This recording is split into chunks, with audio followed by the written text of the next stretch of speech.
Hello viewers, నమస్తే. నేను మీ ఆంజనేయులు. హైదరాబాద్ని అడలెత్తిస్తున్న హైడ్రా. తెలంగాణ ప్రభుత్వం చేంజ్ అయిన తర్వాత కాంగ్రెస్ ప్రభుత్వం వచ్చి రేవంత్ రెడ్డి గారు ముఖ్యమంత్రి అయిన తర్వాత మొట్టమొదటి సీరియస్ యాక్షన్ తీసుకుందంటే హైడ్రా కమిషన్ ఏర్పాటు చేసి రంగనాథన్ గారు ఏర్పాటు చేసి ఇదొక చేయడం జరిగింది. కాకపోతే చేయడం బాగుంది. అనాథరైజింగ్ కన్స్ట్రక్షన్స్ ఏదైతుందో అది కరెక్ట్ కాదు, యాక్షన్ తీసుకోవాలి, తప్పు జరిగితే శిక్షించాలి, అన్యాయం జరిగితే కూలగొట్టాలి, ఒప్పుకుందాం. కానీ దీంట్లో పెద్దవాళ్ళు బడాబాబులు ఎవరైతే ఉన్నారో వాళ్ళకు పెద్ద ఫరక్ పడేది ఏముండదు.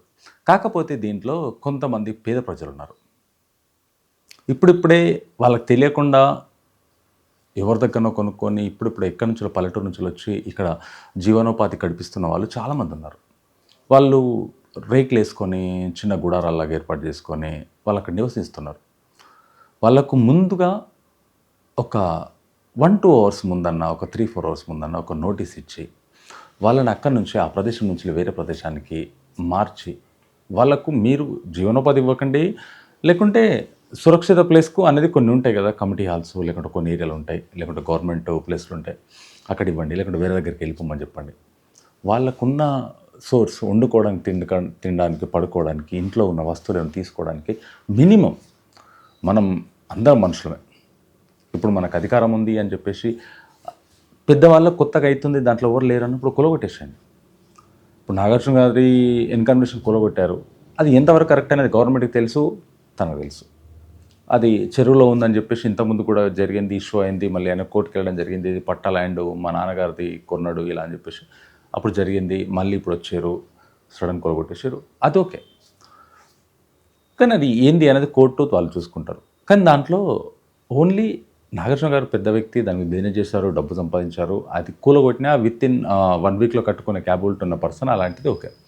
బిల్డర్స్ ఉన్నారు, మాదాపూర్లో జరిగినాయి, రకరకాల ప్లేస్లో జరిగినాయి. ఇలా జరిగినప్పుడు ఓకే. కానీ పేద ప్రజలు ఉన్నారు కొంతమంది. పేద ప్రజలు చిన్న గృహం నిర్మించుకొని వాళ్ళకు జీవనోపాధిగా అక్కడ ఉంటున్నప్పుడు వాళ్ళకు మినిమం టైం ఇవ్వండి దీనికోసం. ఎందుకంటే హైడ్రా కమిషనర్ ఎవరైతే ఉన్నారో రాష్ట్ర ముఖ్యమంత్రి వర్యులు చెప్పినట్టు వాళ్ళ కమిషనర్గా చాలా స్ట్రిక్ట్. మనం ఇంతకుముందుకు పోలీస్ డిపార్ట్మెంట్లో ఉన్నప్పుడు కూడా చూసాము ఆయన ఎంత గొప్ప వ్యక్తో, ఎలాంటి కేసులు సాల్వ్ చేశారో. వితిన్ 10 డేస్లో కూడా మన దగ్గరికి నుంచి హైదరాబాద్ నుంచి దుబాయ్కి వెళ్ళే గోల్డ్ను కూడా 50,000 కోట్ల గోల్డ్ను కూడా ఆయన వితిన్ 10 డేస్లో దాన్ని ట్రాక్ చేసి క్లోజ్ చేయడం కూడా జరిగింది. కొన్ని కేసులు కూడా ఆయన ఎంత చాకచక్యంగా చేస్తారు అనేది మనకందరికి తెలుసు, లాస్ట్ ఇంతవరకు ప్రీవియస్గా చూసాం. కానీ ఇలాంటి గొప్ప వ్యక్తులు కూడా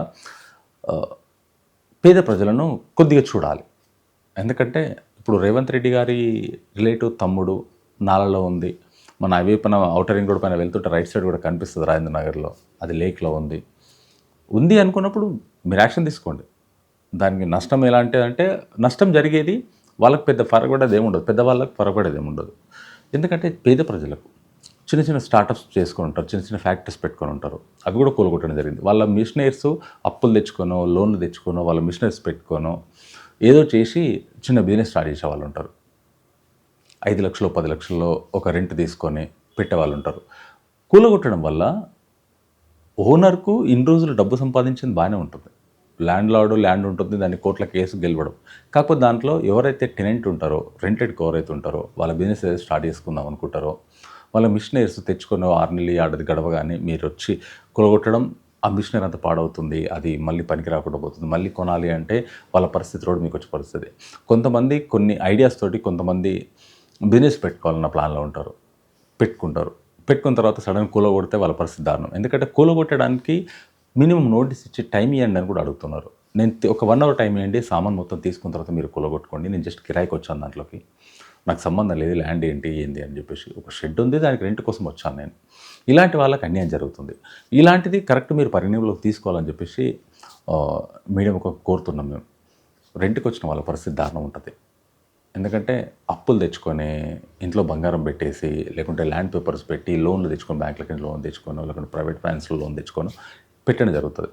ఇలాంటి వాళ్ళకు కొద్దిగా అక్కడ లోకల్ కార్పొరేటర్ మాట వినరు, మీరు ఎమ్మెల్యే మాట వినరు, అంతా బాగుంది, మీరు పర్ఫెక్ట్గా వెళ్తున్నారు, చాలా బాగుంది. కానీ కొన్ని సందర్భాల్లో కొన్ని విషయాల్లో కొద్దిగా టైం కేటాయించి వాళ్ళకు సర్టన్ టైం ఒక హాఫ్ డేనో లేకుంటే ఒక క్రేన్ తీసుకొచ్చి వాళ్ళకు సామాన్ షిఫ్ట్ చేసుకునేంత వరకు, లేదా ఇంట్లో ఉన్నారు బీద ప్రజలు ఉన్నారు వాళ్ళు సామాన్ షిఫ్ట్ చేసి, ఎందుకంటే డైలీ కూలి నాలు చేసుకున్న వాళ్ళకి 500 1000 వస్తుంది. 500 రూపాయలు వచ్చింది, ఫ్యామిలీ మొత్తం కలిసి 1000 రూపాయలు వచ్చింది. వాళ్ళకి సడన్ కూలగొడితే ఉండడానికి ఆ సామాన్ మళ్ళీ కొనుక్కోవడానికి ఒక 10,000 పెట్టి మళ్ళీ సామాన్ కొనుక్కోవడానికి, తిండి వస్తువులు కొనుక్కోవడానికి చాలా ఇబ్బంది అవుతుంది. పేద ప్రజల్ని లేకుంటే ఇలాంటి స్టార్టప్లో ఉన్న వాళ్ళని, రెంట్కి వచ్చిన వాళ్ళని చూసి చేయండి. దాంతోపాటు ఇంకోటి ఏంటంటే, ఇంతకుముందు గవర్నమెంట్, అంతకుముందు కాంగ్రెస్ ప్రభుత్వం ఉంది, తర్వాత టీఆర్ఎస్ ప్రభుత్వం వచ్చింది, ఇప్పుడు మళ్ళీ కాంగ్రెస్ ప్రభుత్వం వచ్చింది. కానీ అప్పుడున్న కాంగ్రెస్ ప్రభుత్వం కూడా దీనికి పర్మిషన్స్ ఇచ్చింది 10 సంవత్సరాల కంటే ముందు. 10 సంవత్సరాలు పాలించిన టీఆర్ఎస్ ప్రభుత్వం కూడా పర్మిషన్స్ ఇచ్చింది. ఇప్పుడు కాంగ్రెస్ ప్రభుత్వం వచ్చింది, ఈ యాక్షన్ తీసుకుంటుంది. కానీ దీని వెనకాల ఉన్నది ప్రభుత్వాలు. ముందు పర్మిషన్స్ ఇవ్వడం తప్పు, ఇచ్చారు, ఇచ్చిన తర్వాత వాళ్ళకి యాక్షన్ తీసుకోండి. దీంట్లో ఇంకొక మెయిన్ పాయింట్ ఏంటంటే, బఫర్ జోన్లో ఉన్న అపార్ట్మెంట్కి పర్మిషన్ వచ్చింది, లంచాలు ఇచ్చో ఎలా ఇచ్చో తీసుకున్నారు. అప్పుడు అధికారంలో, అప్పుడు పొజిషన్లో ఎవరు జోనల్ కమిషనర్ కానీ, అడిషనల్ కమిషనర్ కానీ, కమిషనర్ కానీ ఎవరున్నారు? అప్పుడు పర్మిషన్ ఎందుకు ఇవ్వాల్సి వచ్చింది? లంచాలు తీసుకొని పర్మిషన్ ఇచ్చారా? వీటిపైన యాక్షన్ తీసుకోవాలి. ఇంకోటి, ఇక్కడ నష్టపోయే వాళ్ళు కూడా ఉన్నారండి.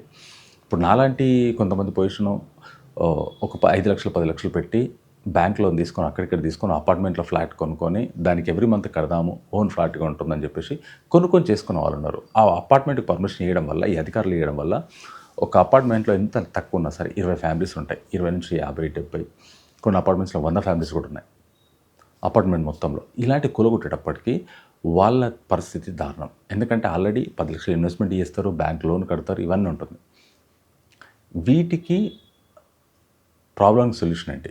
బిల్డర్ ఇస్తాడా, గవర్నమెంట్ పే చేస్తుందా, లేకుంటే వాళ్ళు నష్టపోవడమేనా? ఒక చిన్న కుటుంబము ఒక అపార్ట్మెంట్లో ఫ్లాట్ తీసుకొని చేసుకోవాలంటే నార్మల్ జనాలకు ఎవరికైనా సరే ఒక ఇల్లు అనేది ఒక కళ, జీవిత ఆశయం కళలాగా ఉంటుంది.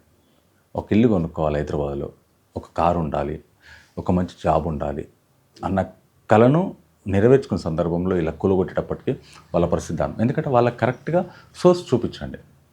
కోర్టుకు వెళ్ళినా సరే మీరు అక్కడ ఉంది కాబట్టి కూలగొట్టేసినాం, కానీ నష్టపోయేది ఎవరు? Builder already, landlord safe, కట్టేశాడు, అమ్ముకుని డబ్బు వచ్చింది. బిల్డరు కట్టేశాడు, డబ్బు వచ్చింది, కానీ నష్టపోయేది వీళ్ళకు తెలియదు. ఓన్లీ వీళ్ళు ఎక్కడ చూస్తారు? ఒక అపార్ట్మెంట్లో మనం ఫ్లాట్ కొంటున్నాము అంటే జిహెచ్ఎంసీ పర్మిషన్ ఇచ్చిందా, హెచ్ఎండిఏ పర్మిషన్ ఇచ్చిందా, దీనికి లాస్ట్కి అయిపోయిన తర్వాత ఓసీ వచ్చిందా, ఆక్యుపెన్సీ సర్టిఫికేట్ వచ్చిందా, అన్ని క్లియరెన్స్ ఉన్నాయా? గవర్నమెంట్ స్టాంపు సిగ్నేచర్ చూసిన తర్వాతనే వాళ్ళు కొంటారు, ఎందుకంటే గవర్నమెంట్ అంటే నమ్మకం కాబట్టి. కానీ వీళ్ళ పరిస్థితి ఏంటి? ఇచ్చేది, పర్మిషన్ ఇచ్చేది టౌన్ ప్లానింగ్ ఇస్తుంది, జిహెచ్ఎంసీ కానీ హెచ్ఎండిఏ కానీ, ఇవి రెండే ఇస్తాయి. ఇచ్చిన తర్వాత నష్టపోయేది వాళ్ళు కదా, మరి ఇచ్చే ముందు తప్పు కదా ఇది. దీనికి ఎవరిని ఖండించాలి, ఎవరిని శిక్షించాలి? దీనికి గవర్నమెంటే కదా, అధికారులు ఇచ్చారు కదా, నాయకులు చెప్తాను అధికారులు ఇచ్చారు కదా, బఫర్ జోన్ ముందే తెలుసు కదా, ఈ రోజు కాకుండా రేపైనా సరే దీనికి యాక్షన్ ఉంటుందని తెలుసు కదా. తెలిసినప్పుడు ముందు ఇవ్వడం కరెక్ట్ కాదు. ఇచ్చారు, ఇచ్చిన తర్వాత నార్మల్ జనాలకు ఎవరైతే ఉన్నారో వాళ్ళు చాలా నష్టపోతున్నారు. దీనిపైన ఒక్కసారి తెలంగాణ ప్రభుత్వం దీని గురించి కరెక్ట్ ఆలోచించండి. మీరు చేస్తున్న చాలా మంచి పని, కాకపోతే ఇక్కడ నష్టపోతుంది ఎవరు నష్టపోతున్నారు? ఇలాంటి జనాలు నష్టపోతున్నారు. సడన్గా వెళ్తున్నారు, యాక్షన్ తీసుకుంటారు, కూలగొడుతున్నారు. మొన్న రీసెంట్ రామ్నగర్ తీసుకుందాం, ఆ కేసు విషయం కూడా నాకు చాలా తెలుసు. అమ్మాయి కొట్లాడిన విషయం తెలుసు, ఇంతకుముందు కంప్లైంట్ ఇచ్చిన విషయం తెలుసు, నాలపైన ఎంత బఫర్ జోన్ వచ్చింది తెలుసు. నేను మాన్యువల్గా వెళ్ళి చూశాను. అమ్మాయి నా దగ్గరికి ఇంతకుముందుకు వస్తే కూడా కమిషనర్ గారి కంప్లైంట్ కూడా నేను దగ్గర పెట్టించాను. అప్పుడు ఎలాంటి యాక్షన్ తీసుకోలేదు. ఇప్పుడు రంగనాథన్ గారు వచ్చారు, యాక్షన్ తీసుకున్నారు, విత్ ఇన్ 24 hours 48 hours అన్నారు, డిమాలిష్ చేశారు, ప్రాబ్లమ్ సాల్వ్ అయింది, బాగుంది. కాకపోతే వాళ్ళు రావడం తప్పు, అక్కడ రోడ్డు ఎంత ఉండే, ఎంత ఎంక్రోచ్ అయ్యారు అని చెప్పేసి అంత క్లియర్ తెలుసు, అది అక్కడ వరకు బాగానే ఉంది. కాకపోతే ఎవరైతే నష్టపోతున్నారో వాళ్లకు సరైన న్యాయం చేయాలి. ఎందుకంటే జనాలు నష్టపోతుంటే ప్రభుత్వమే న్యాయం చేయాల్సిందే. ఫ్లడ్స్ వచ్చి కూలిపోయినా సరే, ఏదైనా సరే అది ఎవరిని చేయలేము. కాకపోతే ఇది ప్రభుత్వం చేతిలో ఉంది. ఈ ప్రభుత్వాలు న్యాయం అన్యాయం చూసి చేయండి. మా తరపున, జనాల తరపున ప్రభుత్వానికి ఇదే మా విన్నపం. కాకపోతే మీరు చూసి చేయండి. నష్టం ఎవరికైతే జరుగుతుందో ఫైనల్గా ప్రజలు నష్టపోతున్నారు. ప్రభుత్వం ఉంది ప్రజలకు న్యాయం చేయడానికి. కానీ ఇక్కడ ప్రజలు నష్టపోతున్నారు. బడాబాబులు అందరూ బాగానే ఉన్నారు. బిల్డర్ బాగానే ఉంటాడు, ల్యాండ్ లార్డ్ డాక్యుమెంట్ క్రియేట్ చేసిన పర్సన్ బాగానే ఉంటాడు, కన్స్ట్రక్షన్ అయినది బాగానే ఉంటుంది, అంతా బాగానే ఉంటుంది. నష్టపోయింది కొన్న వాళ్ళు. వాళ్ళ పరిస్థితి ఏందనేది ఒక్కసారి చూసి ప్రభుత్వాలు చేయాలని కోరుకుందాం. Thank you.